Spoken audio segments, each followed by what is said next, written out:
High everyone, आज चाहिँ मैले एक करीको चाहिँ मिनी भ्लग लिएर आएको छु। देख्न सक्नुहुन्छ तपाईँहरूले मैले प्याज हालेको छु, त्यही सँगसँगै खुर्सानी पनि सँगै हालिदिएको छु। त्यो हुँदाखेरि चाहिँ दुइटै बर्न हुँदाखेरि अलिक टेस्ट आउँछ भनेर।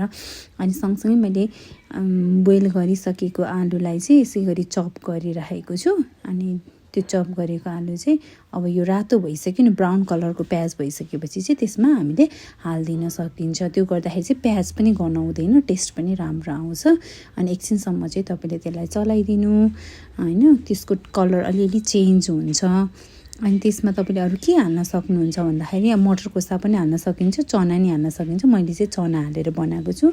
अनि सँगसँगै बेसार अलिकति हालिदिनु एकछिनको लागि चाहिँ। अनि साइड बाई साइड तपाईँले अन्डा चाहिँ बोइल गरेको अन्डालाई चाहिँ यसरी फ्राई गर्न सक्नुहुन्छ। अनि यता चाहिँ पाकिरहेको तरकारीमा पनि चेन्ज आउँछ, कलरहरूमा चेन्ज आउँछ। अनि टमाटर हालिदिनु होला।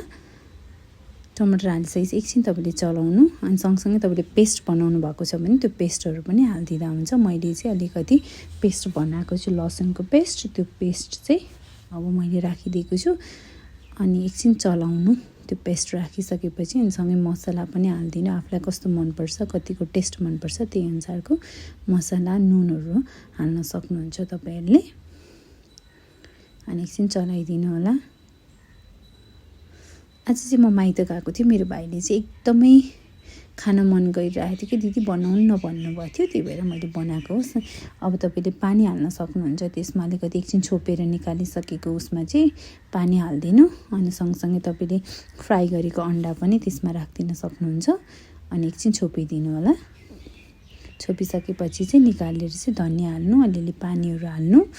अनि त्यस पछाडि हेर्दाखेरि कस्तो यम्मी भइसक्यो नि होइन, खाउँ जस्तो लागेन तपाईँहरूलाई। मैले चाहिँ यसै गरी बनाएँ। मेरो रेसिपी चाहिँ यही हो। तपाईँहरूको केही नयाँ छ भने भन्नु होला। रेडी भयो हाम्रो खाना। Thank you.